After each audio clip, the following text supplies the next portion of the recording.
Good morning student.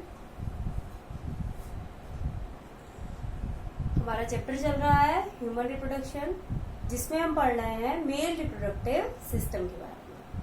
अपने previous video में हमने टेस्टिस के इंटरनल स्ट्रक्चर के बारे में जाना था और आज हम बाकी जो हमारे बचे हुए मेल रिप्रोडक्टिव ऑर्गन्स हैं उनके बारे में जानेंगे।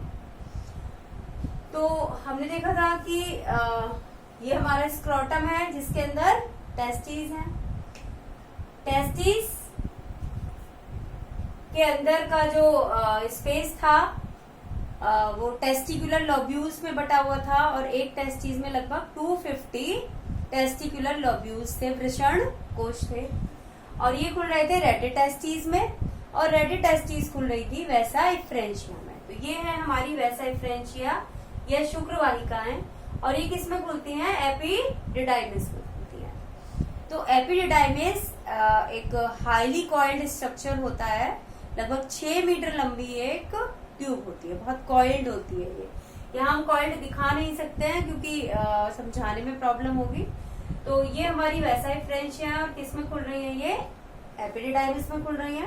ये बहुत कॉइल्ड स्ट्रक्चर होता है। ऊपर वाला पार्ट हेड कहलाता है, मिडिल पार्ट बॉडी कहलाता है और लास्ट वाला पार्ट इसका टेल कहलाता है।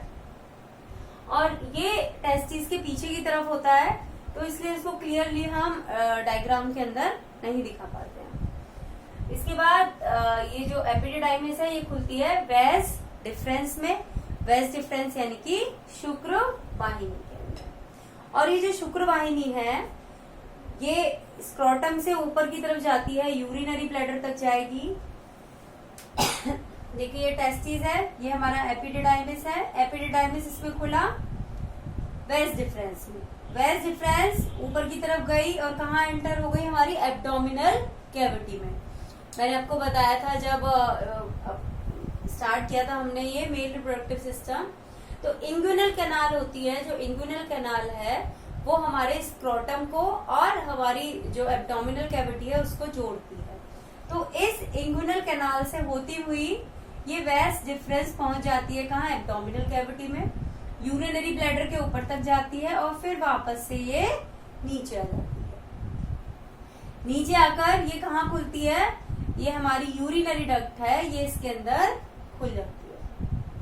पहले हमारी टेस्टिस में जो हमारी वैसा इफ्रेंशिया है किसमें खुली? एपिडिडाइमिस में खुली। एपिडिडाइमिस किसमें खुली? वेस डिफरेंस में खुली।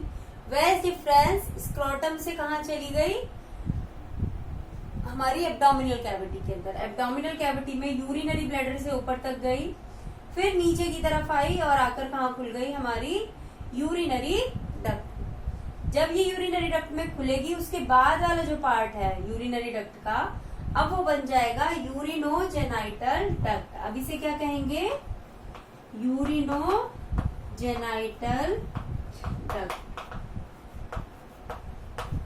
क्योंकि इसके अंदर वेस डिफरेंस भी खुला है और हमारी यूरिनरी जो हमारी यूरिनरी डक्ट है वो भी खुली है। वेस डिफरेंस भी खुला है, यूरिनरी डक्ट भी खुली है और दोनों मिलकर क्या बना रही हैं? यूरिनोजेनाइटल डक्ट बना रही है। अब ये हमने ऑरेंज कलर से बनाई है, ये एक ग्लैंड है जिसका नाम है सेमाइनल वेसिकल। सेमाइनल वेसिकल खुल रहा है कहाँ? वेस डिफरेंस के अंदर। Seminal vesicle 1 pair of gland होती हैं और ये कहाँ खुल रही है? हमारी वेस डिफरेंस के अंदर खुल रही है। ये हमने ब्लू कलर से बनाई है, ये हमारी प्रोस्टेट ग्लैंड है। प्रोस्टेट ग्लैंड एक सिंगल ग्लैंड होती है, बहुत बड़ी ग्लैंड होती है और ये बेस पर होती है हमारे यूरिनरी ब्लैडर के। ये बनाया है हमने यूरिनरी ब्लैडर। ये है हमारी प्रोस्टेट ग्लैंड।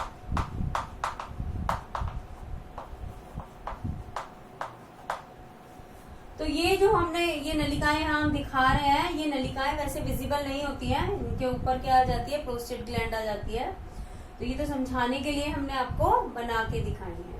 इसके अलावा ये मस्कुलर स्ट्रक्चर, ये हमारा पेनिस है और पेनिस के बेस पर यहाँ पर एक जोड़ी ग्लैंड और होती हैं जिन्हें हम कहते हैं काउपर्स ग्लैंड, जिन्हें हम कहते हैं काउपर्स ग्लैंड। तो अब हम इनके फंक्शन पढ़ लेते हैं। देखो वैसा फ्रेंशिया खुली किसके अंदर, एपिडिडाइमिस के अंदर। एपिडिडाइमिस लगभग 6 मीटर लंबी हाईली कॉइल्ड स्ट्रक्चर रहती है और इसके अंदर स्पर्म लगभग 18 से 20 घंटे तक रहते हैं और वो मैच्योर हो जाते हैं। यहाँ पर रहकर वो मैच्योरिटी को गेन करते हैं। उनके अंदर जो फिजियोलॉजिकल, उनकी जो फिजियोलॉजी है, इंटरनल जो उनकी वर्किंग है, वो सब मैच्योरिटी कहाँ आती है, एपिडिडाइमिस के अंदर आती है। और एपिडिडाइमिस स्पर्म को कैरी करती है और लेकर कहाँ जाती है, वेस डिफरेंस तक। वेस डिफरेंस स्पर्म को कहाँ लेकर जाती है, यूरिनोजेनाइटल डक्ट के अंदर लेकर जाती है। वेस डिफरेंस के अंदर हमारी खुलती है सेमाइनल वेसिकल। अब सेमाइनल वेसिकल का काम क्या होता है, जो सेमाइनल वेसिकल है वो फ्रक्टोज का सिक्रीशन करती है और स्पर्म को न्यूट्रिशन प्रोवाइड करती है। क्या करती है वो, फ्रक्टोज का सिक्रीशन करती है और स्पर्म को न्यूट्रिशन प्रोवाइड करती है। इसके बाद आई हमारी प्रोस्टेट ग्लैंड।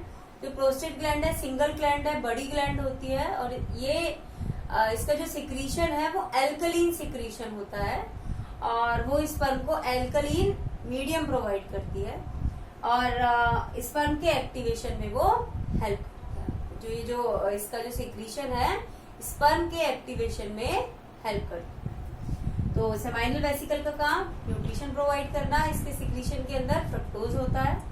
प्रोस्टेट ग्लैंड का जो सिक्रीशन है वो एल्कलाइन होता है, स्पर्म को एल्कलाइन मीडियम प्रोवाइड करता है और स्पर्म के एक्टिवेशन में हेल्प करता है। काउपर ग्लैंड म्यूकस का सिक्रीशन करती है और जो म्यूकस है वो ल्यूब्रिकेशन प्रोवाइड करता है। अब ये जो यूरिनोजेनाइटल डक्ट है ये कहाँ से गुजर के जा रही है, ये एक्सटर्नल जेनाइटेलिया यानी पेनिस से गुजर कर जा रही है और जो पेनिस होता है वो हाईली मस्कुलर स्ट्रक्चर होती है, वेस्कुलराइज्ड होती है, इसके अंदर ब्लड वेसल बड़ी मात्रा में होती है और इसका काम होता है कि ये स्पर्म को फीमेल बॉडी के अंदर ट्रांसफर करता है। तो इस तरीके से ये हमारा पूरा मेल रिप्रोडक्टिव सिस्टम का स्ट्रक्चर है। इसके हम नाम लिख देते हैं। ये यूरिनरी ब्लैडर है, ये हमारी वेस डिफरेंस है, ये हमारे सेमाइनल वेसिकल हैं, सेमाइनल वेसिकल, ये प्रोस्टेट ग्लैंड है, ये काउपर ग्लैंड है, ये यूरिनोजेनाइटल डक्ट है, पेनिस है, ये हमारी टेस्टिस, ये हमारा स्क्रोटम और यहाँ जुड़ी रहती है ये गुबर्निकुलम से। ठीक, एक बार दोबारा से एपिडिडाइमिस का काम क्या कि स्पर्म यहाँ पर स्टोर रहता है लगभग 18 से 20 घंटे तक वो एपिडिडाइमिस में रहता है और यहाँ पर फिजियोलॉजिकल मैच्योरिटी को वो अटेन करता है। वेस डिफरेंस के अंदर सेमाइनल वेसिकल खुलती है और सेमाइनल वेसिकल का सिक्रीशन न्यूट्रिशन प्रोवाइड करता है स्पर्म को और वेस डिफरेंस उसको कैरी करती है कहाँ तक, यूरिनोजेनाइटल डक्ट तक। अब यूरिनोजेनाइटल डक्ट स्पर्म को कैरी करती है और जो पेनिस है वो उसको फीमेल बॉडी में ट्रांसफर करता है।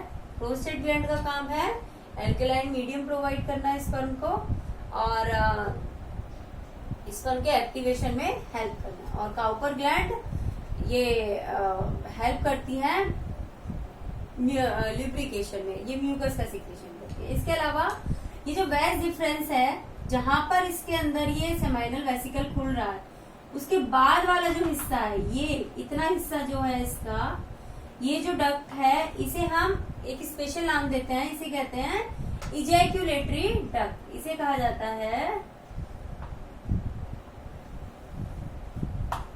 Ejaculatory duct.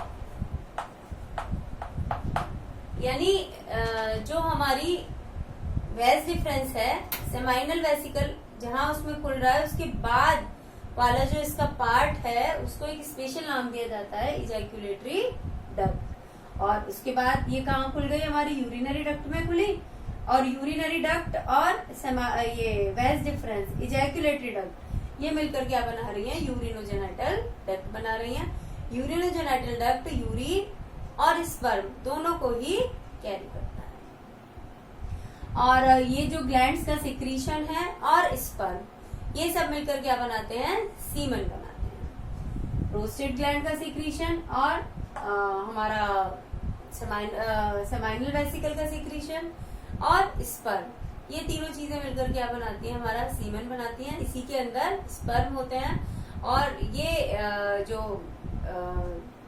सिक्रीशन है, सीमन है, स्पर्म को एक्टिवेट रखता है और उसे न्यूट्रिशन प्रोवाइड करता रहता है। तो इस तरीके से आज ये हमारा मेल रिप्रोडक्टिव सिस्टम फिनिश हो गया। अब next female reproductive system. Thank you and have